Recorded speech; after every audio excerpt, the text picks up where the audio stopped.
नमस्कार, स्वागतम। आज का अंक समर्पित करेंगे ओज को। वो ओज जिसको पाने के लिए हम बड़े बड़े उपाय करते हैं, बहुत धन खर्च करते हैं, अपने ग्लो को बढ़ाने के लिए, अपनी सौंदर्य को बढ़ाने के लिए, अपने आकर्षण, अपने तेज को बढ़ाने के लिए हम जाने क्या क्या उपाय करते हैं, क्या क्या हम खाते हैं और क्या क्या हम लगाते हैं, जिससे हम सुंदर दिखें, जिससे कि हम अधिक युवा दिखें, जिससे हम आकर्षक दिखें, जिससे हम ओजस्वी दिखें, जिससे हम तेजस्वी दिखें। जो भी व्यक्ति बताता है हम वो उपाय करने लगते हैं। लेकिन आज के अंक में हम आपको शास्त्र प्रमाणों सहित बताएंगे कि ये ओज है क्या और हम इस ओज की वृद्धि कैसे कर सकते हैं। और सीधी सी बात है, जब आपके ओज की वृद्धि होगी तो आपका तेज, आपका सौंदर्य, आपका यौवन अपने आप निखरेगा। तो ये ओज है क्या, इसके विषय में बहुत साहित्य हमारे ऋषियों ने रचा है। आज का अंक हम केवल केंद्रित रखेंगे ओज है क्या, ओज का नाश कैसे होता है, ओज का क्षरण कैसे होता है और ओज की हम वृद्धि कैसे कर सकते हैं। इन 3 पॉइंट्स पर केंद्रित रहेगा आज का वीडियो। जो लोग लंबे वीडियो से घबराते हैं उनसे निवेदन है कि वो तुरंत इस वीडियो से प्रस्थान कर जाएं, क्योंकि हम ये शिकायत नहीं सुनेंगे कि आपने वीडियो लंबा बनाया। जिन लोगों को ओज की वास्तविक पूरी जानकारी चाहिए, केवल वही इस वीडियो को देखें, अंत तक देखें या न देखें वो आपका निर्णय है। तो ओज के विषय में क्या कहा गया, हम सीधे शास्त्र वाक्यों पर आते हैं। महर्षि सुश्रुत ने जो कहा वो आपकी स्क्रीन पर प्रदर्शित हो रहा है। यहाँ कहा गया, रसादीनां शुक्रान्तानां धातूनां यत् परं तेजस्तत् खल्वोजस्तदेव बलमित्युच्यते सशास्त्र सिद्धांतात्। महर्षि सुश्रुत ने ये वाक्य जो कहे उसका अर्थ है कि रस धातु से लेकर शुक्र धातु पर्यंत 7 धातुओं का जो उत्कृष्ट तेज रूप सार होता है वह ओज कहलाता है और उसी को बल भी कहते हैं। बल मित्युच्यते, ये ओज ही बल कहलाता है। जिस व्यक्ति में ओज है उसी व्यक्ति में बल है। आप ओज और बल को अलग अलग करके नहीं देख सकते। जो व्यक्ति ओजहीन है वो बलहीन भी होगा, जिस व्यक्ति में बल है उसके अंदर ओज भी होगा। तो बल और ओज एक दूसरे के अन्योन्याश्रित हैं, एक दूसरे से जुड़े हुए हैं, एक दूसरे से इंटर रिलेटेड हैं। तो यहाँ कहा गया कि रस धातु से लेकर शुक्र धातु तक 7 धातुओं का जो उत्कृष्ट तेज रूप सार है, एसेंस है, वो ओज कहलाता है और वही बल भी कहलाता है। तो 7 धातुएं कौन कौन सी हैं? रस, रक्त, मांस, मेद, मज्जा, अस्थि और शुक्र। ये 7 धातुएं हैं जो जिनके द्वारा हमारा ये शरीर स्थिर रहता है, जिनके द्वारा हमारा ये शरीर प्राणवान रहता है। और ये 7 धातुएं अपनी सम अवस्था में ना हो तो हमारा ओज भी गड़बड़ा जाएगा, हमारा तेज भी गड़बड़ा जाएगा, हमारा बल, सौंदर्य, यौवन सब कुछ गड़बड़ा जाएगा। तो हमको चाहिए कि हम अपने इस ओज को पूरा समझें और हम अपने इस ओज की निरंतर वृद्धि करने वाले कार्य ही करते रहें। ओज की, तेज की, सौंदर्य की, यौवन की वृद्धि ये सब आपस में जुड़ी हुई है। बल की वृद्धि ये सब आपस में जुड़ी हुई है आपके ओज से। यदि आप अपने ओज पर ध्यान दे लेंगे तो ये अपने आप ही वृद्धि को प्राप्त होंगे। तो ओज को समझना जरूरी है और ओज की वृद्धि जिन जिन से होती है उसको समझना भी जरूरी है। शास्त्रों में ये सारी बातें बता दी हैं। ओज होता क्या है, ओज का क्षरण कैसे होता है, ओज का नाश कैसे होता है और ओज की वृद्धि कैसे कर सकते हैं, ये सारी बातें हमारे ऋषि मुनियों ने बड़ी डिटेल में बताई हैं। आज के अंक में हम ये तीनों बातें आपके सामने प्रस्तुत करेंगे। अब आपको वो सूत्र बताने जा रहे हैं जिनके द्वारा ये हमारे ऋषि मुनियों ने बताया कि जब हमारे ओज में वृद्धि होती है तो हमारे अंदर क्या क्या लक्षण प्रकट होते हैं। हमारा ओज बढ़ा हुआ होता है तो हमारे भीतर क्या क्या लक्षण प्रकट होते हैं। आपके सामने स्क्रीन पर कुछ श्लोक प्रदर्शित हो रहे हैं, ध्यान से इन्हें देखिए। प्राकृतस्तु बलम श्लेष्मा स चैवोज स्मृतः काये बलम यलम निग्रहाय दोषणाम नेत्रबलेन स्थिरोपचित्तमांसता सर्वचेष्टा स्वप्रतिघातः स्वरवर्णप्रसादो बाह्या नामाभ्यन्तराणाञ्च करणानामात्मकार्यप्रतिपत्तिर्भवति। अब इसका अर्थ समझिए। जिसका ओज बढ़ा हुआ होगा उसके अंदर क्या क्या लक्षण प्रकट होंगे। कहा गया शरीर को कांतिमान, शक्तिमान, स्थिर और सबल बनाना ओज का कार्य है। ओज शरीर में स्थित धातुओं को पुष्ट कर देता है, बलशाली बनाता है। यह हमारे प्रत्येक अंग को दृढ़ता प्रदान करता है। हम कायिक, वाचिक और मानसिक ये सारे कार्यकलापों को संपन्न करता है। हम कायिक का मतलब हम जो काया से कार्य कर रहे हैं, वाचिक का मतलब हम जो बोल कर कार्य कर रहे हैं, जो बोल रहे हैं, और मानसिक जो हम सोच रहे हैं। तो कायिक, वाचिक और मानसिक ये तीनों प्रकार के क्रियाकलापों को बिल्कुल सही प्रकार से संपन्न कराता है। हमारी कर्मेंद्रियों, हमारी ज्ञानेंद्रियों, हमारे मन, बुद्धि, अहंकार आदि को अपने अपने कार्य को संपन्न करने का सामर्थ्य प्रदान करता है। हमारे स्वर, हमारी वाणी में गंभीरता और मृदुता प्रदान करता है। दीर्घ जीवन देता है और शरीर पर रोगों के आक्रमण को बचाता है। ओज प्राणों का आधार है। महर्षि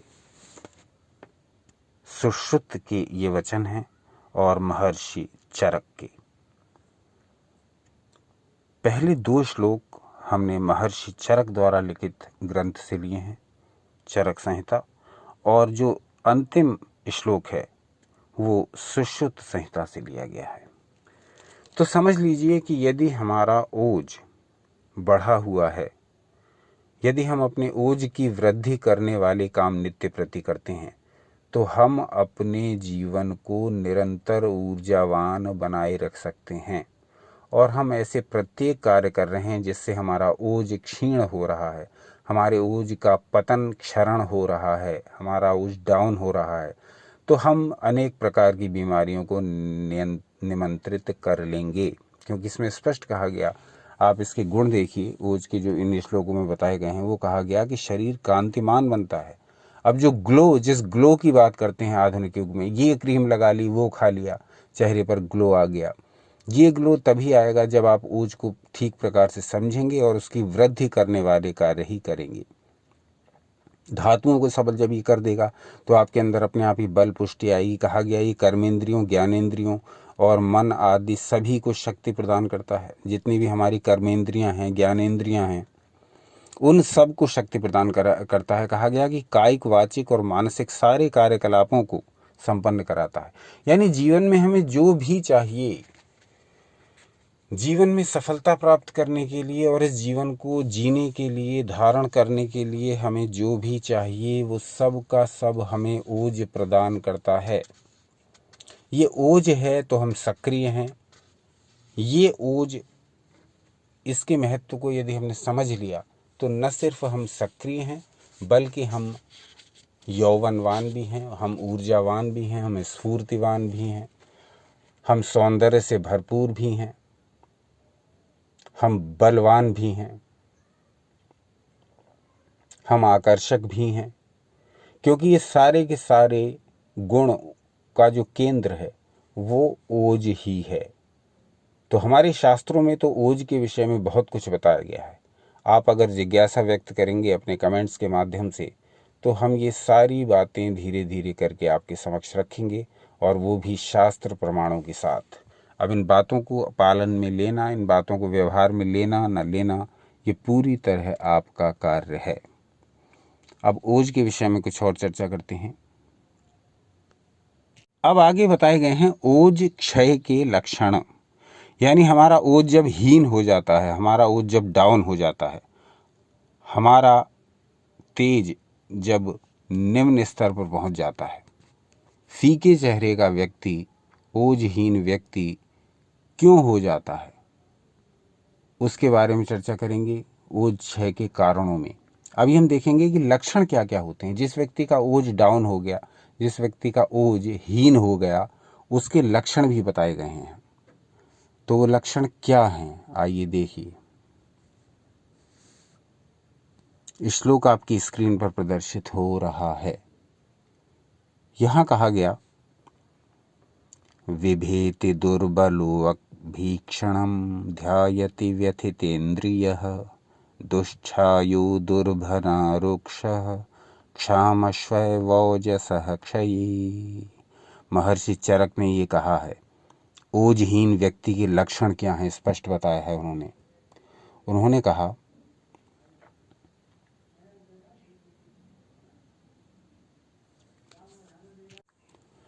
ओजहीन व्यक्ति हीन मनोबल का होता है, यानी उसका मनोबल, उसकी विल पावर, ये सब बड़े क्षीण हो जाते हैं, बड़े दुर्बल हो जाते हैं।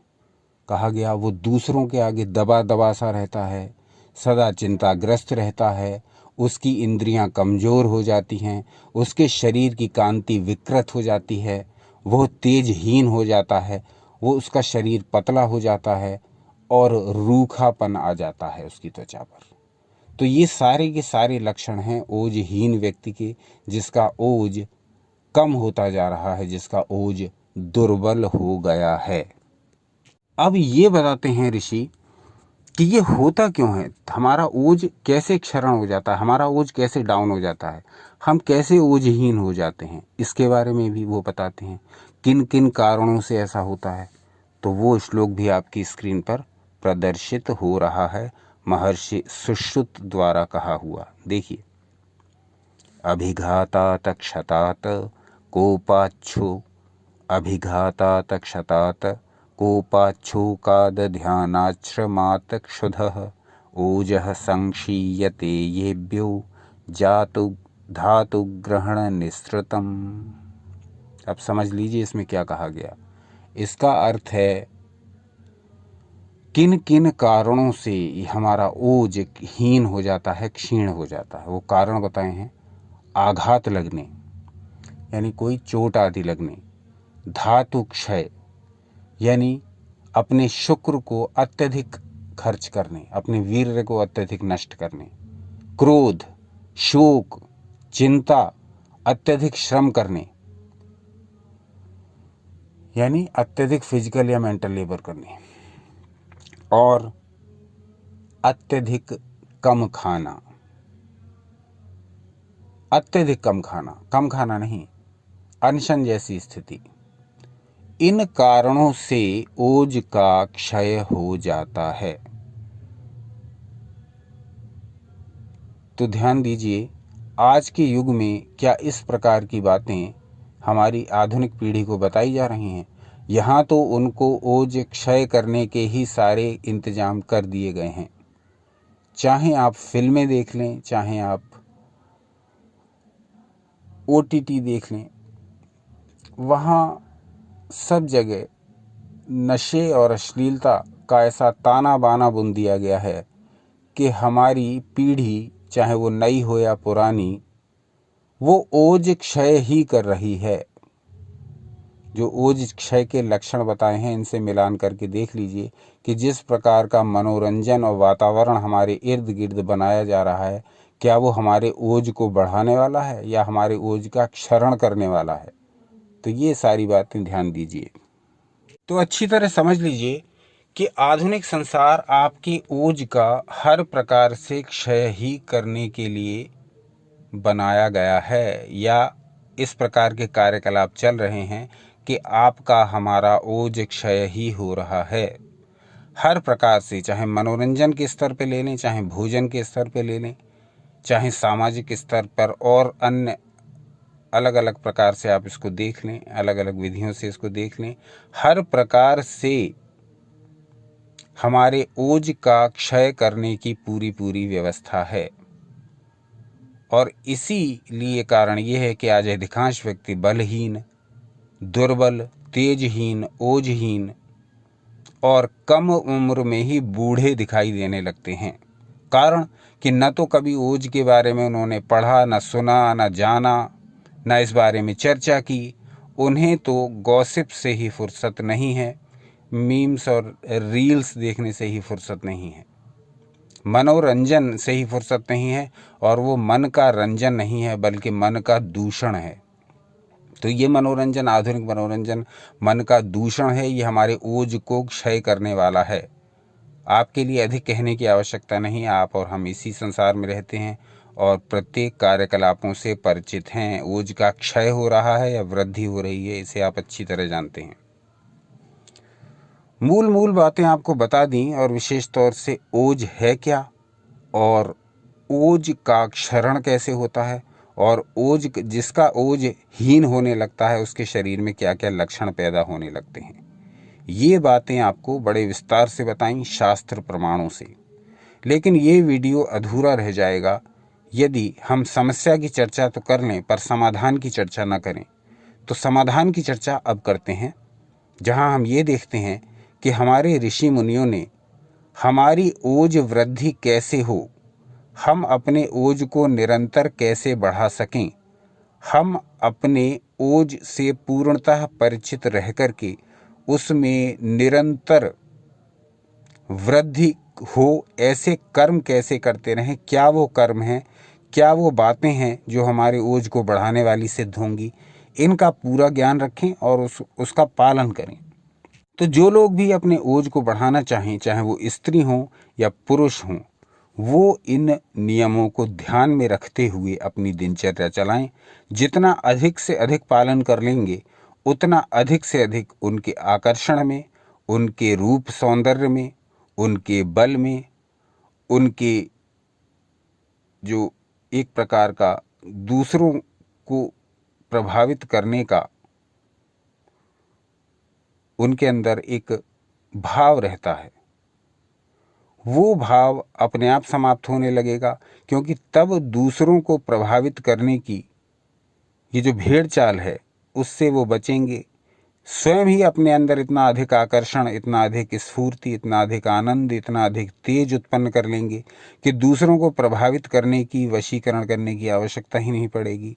स्वयं ही इतने ऊर्जावान, स्वयं ही इतने स्फूर्तिवान, स्वयं ही इतने बलवान, स्वयं ही इतने आकर्षक हो जाएंगे कि किसी के पीछे भागने की आवश्यकता नहीं पड़ेगी। अपने ओज को स्वयं नित्य प्रति इतना विकसित कर लेंगे कि तब दूसरे व्यक्ति आपसे आकर्षित होंगे। आपकी मैग्नेटिक पावर इतनी बढ़ जाएगी, आपकी अट्रैक्टिव पावर इतनी बढ़ जाएगी कि आप एक चुंबक का कार्य करेंगे। तो यहाँ चुंबक बनने के लिए ऋषियों ने ये नियम नहीं बताए हैं, ये मैं आपको समझाने के लिए बता रहा हूँ। यहाँ ऋषि मुनियों ने ये इसलिए बताया है कि हम अपने इस जीवन को जो हम जी रहे हैं उसको ढोएं ना, बलहीन होकर के, तेजहीन, ओजहीन होकर के, कुरूप होकर के, दुर्बल होकर के हम ये जीवन न जिएं, बल्कि निरंतर ओजवान होते जाकर इस पूरे जीवन को आनंद से जिएं, निरोग होकर के जिएं, ओजवान होकर जिएं, स्फूर्तिवान होकर जिएं, बलवान होकर जिएं। तो अब ऋषि मुनि उन उपायों की भी चर्चा करते हैं जिनके द्वारा हम, जिनका पालन करके, जिन्हें अपनी दिनचर्या में स्थान दे करके हम अपने ओज की दिनों दिन वृद्धि करते रह सकते हैं, नित्य प्रति वृद्धि करते रह सकते हैं। तो अब इस विषय में बहुत से शास्त्रों में बड़ा विस्तृत वर्णन है। हम आपके सामने प्रस्तुत कर रहे हैं 3 श्लोक, और इन 3 श्लोकों को हमने अलग अलग ग्रंथों से लिया है। ये ग्रंथ हैं चरक संहिता, ये ग्रंथ हैं काश्यप संहिता, ये ग्रंथ हैं अष्टांग संग्रह सूत्र स्थान, ये अष्टांग हृदय संग्रह। तो यहाँ से हमने ये जो 3 श्लोक लिए हैं, ये तीनों हम आपके सामने प्रस्तुत करेंगे, और फिर इन श्लोकों में जो हमारे लिए निर्देश है, जो संदेश है, उसको समझने का प्रयास करेंगे। और फिर उसको समझ करके यदि हमने अपने जीवन में अपना लिया तो निश्चित ही हम एक ओजवान, हम एक ऊर्जावान, हम एक स्वस्थ जीवन जी पाएंगे। तो कहा गया, तन्महत्ता महामूलास्तच्चौजः परिरक्षता परिहार्या विशेषेण मनसो दुःखहेतवः हृद्यं यत् स्यात् यदोजस्यं स्रोतसां यत्प्रसाधनं तत्ततः सेव्यं प्रयत्नेन प्रशमो ज्ञानमेव च। मधुरस्निग्धशीतानि लघूनि च हितानि च ओजसो वर्धनान्याहुस्तस्माद् बालास्तथा शयेत्। जीवनीयौषधक्षीररसाद्यात्स्तत्र भेषजम्। चरक संहिता, काश्यप संहिता, अष्टांग संग्रह। ये 3 अलग अलग श्लोक हमने आपके सामने 3 अलग अलग ग्रंथों से लेकर के आपके सामने प्रस्तुत कर रहे हैं, जिससे आप स्पष्ट रूप से समझ लें कि हम अपने ओज की निरंतर वृद्धि किन किन उपायों से कर सकते हैं। क्या क्या वो काम हैं जो हमें करनी चाहिए, जिनके द्वारा हमारा ओज, हमारा तेज, हमारा सौंदर्य, हमारा आकर्षण, हमारा रूप, हमारे गुण, हमारा बल निरंतर वृद्धि को प्राप्त होता रहे। जो लोग ये बात समझ लेंगे और समझ करके अपने जीवन में अपना लेंगे, अपनी दिनचर्या में अपना लेंगे, तो उनका ओज नित्य प्रति बढ़ता जाएगा। और जो लोग ना इसको सुनेंगे ना समझेंगे, तो वो तो अपना मनमाना आचरण कर ही रहे हैं। उनके विषय में कुछ भी कहना व्यर्थ है। तो अब देखते हैं कि जो 3 अलग अलग ग्रंथों से आपके लिए श्लोक लिए, इनका सार क्या है, इनका अर्थ क्या है, क्या क्या वो कारण हैं जिनके द्वारा हम अपने ओज में वृद्धि कर सकते हैं और जिनको अपना करके हमारे ओज का कभी क्षय नहीं होगा, हमारे ओज में निरंतर वृद्धि होती रहेगी। हमारा ओज, हमारा तेज, हमारा रूप, सौंदर्य, हमारा बल, हमारी शक्ति, हमारे आकर्षण की वृद्धि निरंतर प्रतिदिन नॉन स्टॉप होती रहेगी। बड़ी रिसर्च के बाद ऋषियों ने ये सारी बातें हमारे सामने प्रस्तुत की हैं। अब इनको न देखें, न सुने, न पढ़ें, न समझें और न व्यवहार में लाएं तो गलती पूर्णतः हमारी ही है, या कहना चाहिए मेरी ही है। तो क्या वो उपाय हैं, क्या वो उपचार हैं, क्या वो विधियां हैं, क्या वो प्रयोग हैं जिनको हम दैनिक जीवन में अपना करके अपने ओज की नित्य प्रति वृद्धि कर सकते हैं। तो कहा गया मानसिक प्रसन्नता। कहा जाता है ना कि खुश रहिए, प्रसन्न रहिए। तो वो सब बातें, ये आप सोचते हैं कि ये आधुनिक युग की किसी व्यक्ति द्वारा कही गई बातें हैं, फलाने ढिकाने दार्शनिक द्वारा कही प्रसन्न रहिए। ये सब ऋषियों ने पहले ही कह दिया कि प्रसन्न रहने से ओज की वृद्धि होती है। तो यदि आप हर समय दुखित, शोकपूर्ण, मोहपूर्ण रहेंगे, मुंह लटका करके रहेंगे, तो ओज की वृद्धि नहीं होगी। एक एक बात असर डालती है, एक एक बात प्रभाव डालती है ओज पर आपके। आपका तेज, आपका ओज आपके एक एक कर्म से मिलकर के बना है। तो ध्यान दिया करिए, मैं जो दिन में जो भी कर्म कर रहा हूँ या कर्म कर रही हूँ, उसका इफेक्ट क्या आएगा मेरे ऑरा पर, मेरे ओज पर, मेरे तेज पर, मेरे सौंदर्य पर, मेरे यौवन पर, मेरी ऊर्जा पर, मेरे आकर्षण पर, मेरी एनर्जी पर। उसका क्या प्रभाव पड़ेगा मेरे जीवन पर। एक एक कर्म जो मैं कर रहा हूँ या कर रही हूँ, वो मेरा ओज निर्मित कर रहा है। तो जो जो कर्म मैं करता जाता हूँ या करती जाती हूँ, वो मेरा ओज बनाता जाता है। तो ऋषियों ने कहा मानसिक प्रसन्नता, मन के अनुकूल सुखप्रद आहार विहार, यानी जैसा आहार विहार सुखप्रद हो, यानी जो हम भोजन कर रहे हैं वो पचने के बाद हमारे शरीर को उचित पोषण प्रदान करे और वो स्वाद में भी अच्छा हो।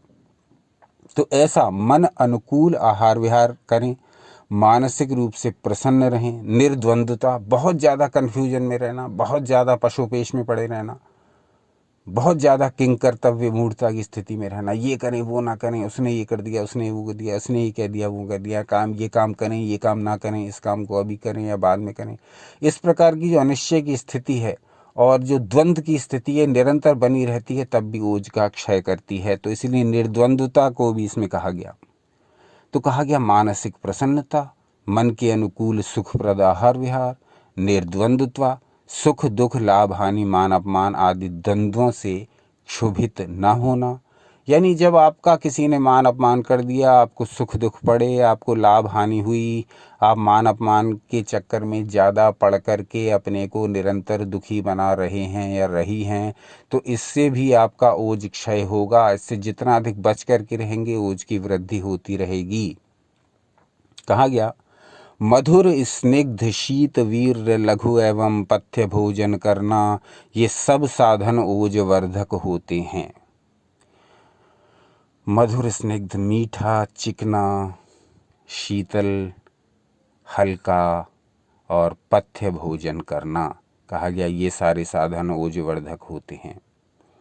तो ध्यान रखिए भोजन में चिकनाई की मात्रा भी पर्याप्त हो, भोजन में मधुरता भी पर्याप्त हो, भोजन में शीतल तत्व भी पर्याप्त हों, भोजन हल्का हो, भोजन पथ्य हो। पथ्य का अर्थ ऐसा भोजन जो परहेज का भोजन होता है, यानी जो चीज़ें आपको नहीं खानी हैं वो आप न खाएं, और जो चीज़ें आपको खानी हैं वो आप खाएं। जो आपकी प्रकृति के अनुकूल है केवल आप वही चीज़ खाएं। पथ्य का विशेष ध्यान रखते हुए। अपथ्य का अर्थ जो आपको नहीं ग्रहण करना है, और पथ्य का अर्थ जो आपको खाना है।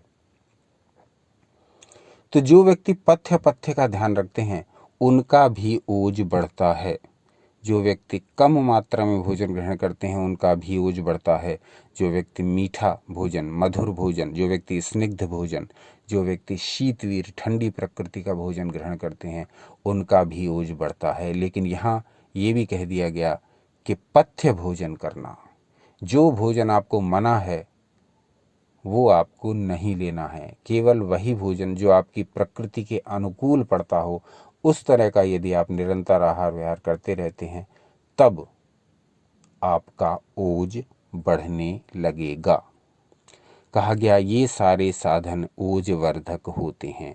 तो क्या क्या साधन ओजवर्धक बताए यहाँ? मानसिक प्रसन्नता, मन के अनुकूल सुखप्रद आहार विहार।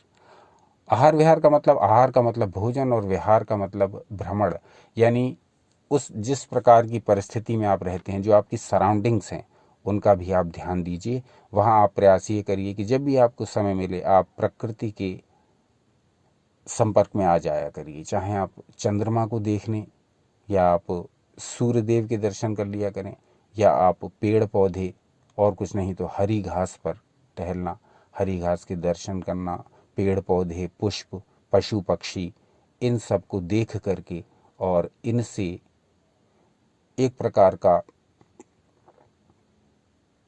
तादाद में बिठाना, ये भी प्रकृति द्वारा बनाए गए हैं, मैं भी प्रकृति द्वारा बनाया गया हूँ। इस प्रकार से जब आप प्रकृति के संपर्क में रहेंगे तब भी आपके ओज की वृद्धि होगी। सूर्यदेव को जल देना आदि ये सब हमारे ऋषि मुनियों ने इसीलिए बनाए थे कि हमारे ओज में वृद्धि होती रहे। हम अपने आहार विहार को ठीक कर लेंगे और इन नियमों का पालन करेंगे, मानसिक प्रसन्नता रखेंगे, मन के अनुकूल आहार विहार लेंगे, जहाँ तक हो सके निर्द्वंद्वता रखेंगे, यानी बहुत अधिक द्वंद्व मन में हर समय न चलते रहें। और जब इस प्रकार की हमारे विपरीत परिस्थितियाँ आएँ जिसमें अपमान हानि, तो ये द्वंद्व हमें बहुत अधिक विक्षुब्ध न कर दें, इसका भी ध्यान रखेंगे। तो ये सारी बातें जब हम करने लगेंगे तो हमारे ओज की वृद्धि धीरे धीरे स्वतः ही होने लगेगी। फिर कुछ और उपाय बताए इन्होंने, जैसे यहाँ इन्होंने कहा अष्टांग हृदय में जीवनी यौषध क्षीर रसाद्यास्तत्र भेषजम। अब इन्होंने कुछ और उपाय बताए इसके अतिरिक्त। उन्होंने कहा दुग्ध, जीवनीय गढ़ की औषधियाँ, रसायन, वाजीकरण द्रव्य, इनका सेवन उत्कृष्ट ओज वर्धक है। आप दूध का सेवन करें, आप इस प्रकार की औषधियों का सेवन करें जो जीवनीय औषधक हैं। जीवनीय औषध ऐसी औषधियाँ जिनके अंदर विशेष गुण होते हैं ओज बढ़ाने के। तो आयुर्वेद में तो ऐसी जीवनीय वर्ग में एक वर्ग अलग बना दिया है जिसमें जीवनीय वर्ग की औषधियों का पूरा वर्णन है। वहाँ पर उन औषधियों को बताया गया है जिनको खा कर के आपका ओज बढ़ता है। ऐसी बहुत सारी औषधियाँ हैं, उनके बारे में हम आपको जब आप कमेंट्स करके बताएंगे तब किसी अलग वीडियो में विस्तार से उन पर वीडियो बनाएंगे।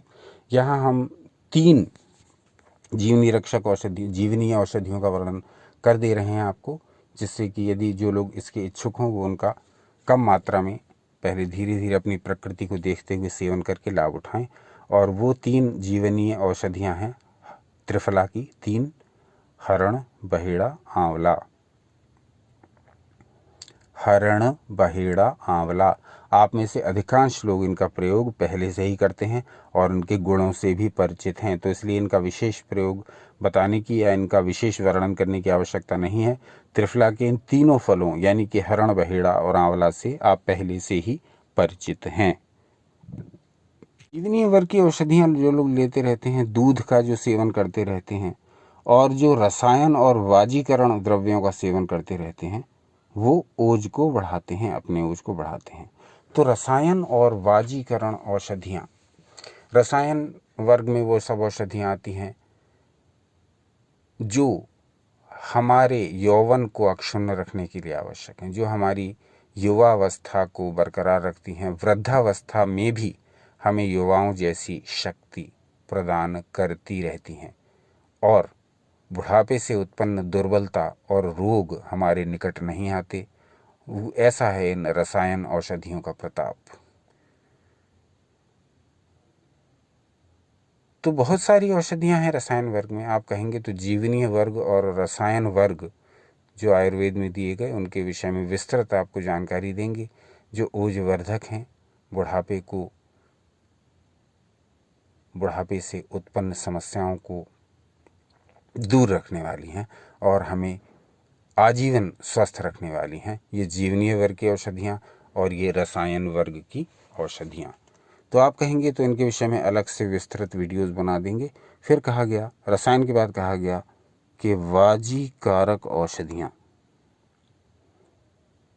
वाजीकारक औषधियों का द्रव्य, वाजीकारक औषधियाँ और यानी उन द्रव्यों का सेवन करना भी ओज को बढ़ाता है। वाजीकारक औषधियाँ वो हैं जो सहवास में शक्ति और आनंद की वृद्धि करती हैं, यानी अधिक सहवास और इस प्रकार की काम क्रीड़ाओं में जो विशिष्ट शक्ति प्रदान करती हैं और जो शरीर में दुर्बलता नहीं आने देती, वो वाजीकारक औषधियों के नाम से आयुर्वेद में उनका एक अलग वर्ग है। वाजीकारक औषधियों में कुछ औषधियाँ आती हैं जो एकल रूप में ली जाती हैं, यानी कि जैसे मूसली है, जैसे शतावरी है, जैसे कौच है, जैसे अश्वगंधा है, जैसे गोखरू है।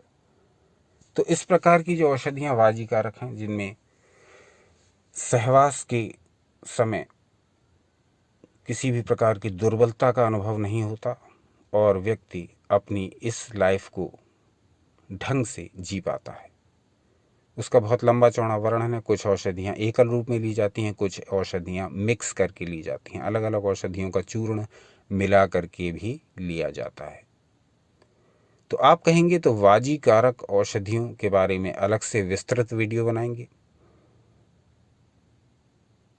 और इस विषय में शास्त्र प्रमाणित जानकारी आपको देंगे। तो अब इस वीडियो को यदि समराइज करें तो हम देखेंगे कि ओज को हमने आज पूरा समझा। ओज है क्या, इसको हमने समझा। ओज जब हीन हो जाता है, ओज हमारा क्षरण होने लगता है, तो ऐसे व्यक्ति में क्या लक्षण दिखाई देते हैं, ये हमने समझा। ओज क्यों हीन हो जाता है, क्या उसके कारण है ओज क्षय के, ये हमने समझा। उसके पश्चात हमने समझा कि हम अपने ओज में वृद्धि कैसे कर सकते हैं, हम अपने ओज को क्षीण होने से, हीन होने से, दुर्बल होने से कैसे बचा सकते हैं। वो कौन कौन से काम हैं जो हमको प्रतिदिन करने चाहिए अपने ओज की वृद्धि के लिए, और वो कौन कौन से काम हैं जो हमको नहीं करने चाहिए जिससे कि हमारा ओज का क्षय ना हो जाए।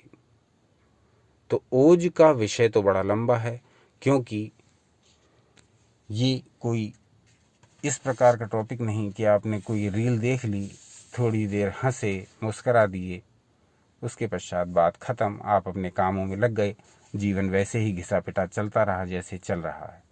ये एक पूरा साइंस है। इसे ऋषियों ने अपने आश्रमों में रह करके कठोर परिश्रम, कठोर तपश्चर्या से एक एक बात को डीपली, एक एक बात को बहुत बारीकी से, डिटेल में जाकर के समझा, अपने शरीर पर प्रयोग किए, तत्पश्चात अपने शिष्यों को बताया, शिष्यों ने उनको लिपिबद्ध किया, और वो लिपिबद्ध करने का ही परिणाम है कि ये सारी बातें आज हम आप तक भी पहुंच रही हैं। तो ओज क्षय के बारे में, ओज वृद्धि के बारे में और ओज के बारे में अपनी सीमित बुद्धि से आपको कुछ समझाने का नहीं, ये तो धृष्टता होगी, आपके समक्ष ये जानकारी रखने का प्रयास किया है। अब इस प्रयास में क्या कमियां रह गई हैं ये बताइए। इसमें कुछ और वृद्धि की जा सकती हो, कुछ और इसमें जोड़ा जा सकता हो, कुछ आपके अंदर विचार आया हो इस वीडियो को देख करके, तो वो भी बताइए।